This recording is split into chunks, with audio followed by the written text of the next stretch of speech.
ભાવનગરમાં હજુ થોડા દિવસો પહેલા જ સિટી બસ સેવા શરૂ થઈ છે, ત્યારે સિટી બસની અકસ્માતની ઘટનાઓ સામે આવી રહી છે। ત્યારે આજે એક જ દિવસમાં 3 જગ્યાએ સિટી બસનો અકસ્માત સર્જાયો હોવાનું કહેવાતું હતું। ઘણા લાંબા વર્ષોના વિરામ બાદ ભાવનગર શહેરની સિટી બસની સુવિધા મળી છે, પરંતુ સિટી બસ સેવા શરૂ થતાની સાથે બસના અકસ્માતનો સિલસિલો શરૂ થયો છે।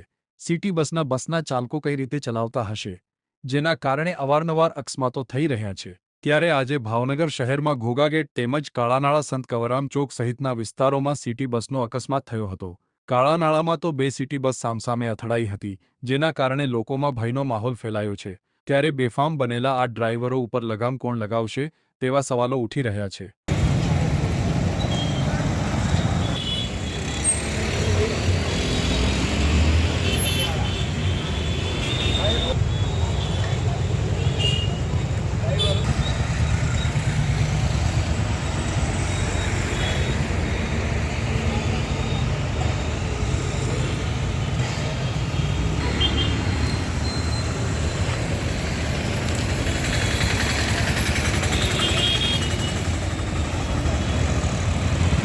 બહુ ભટકાય છે બસમાં। આ બસમાં એવું છે ભાઈ, ખબર ડ્રાઈવર બધા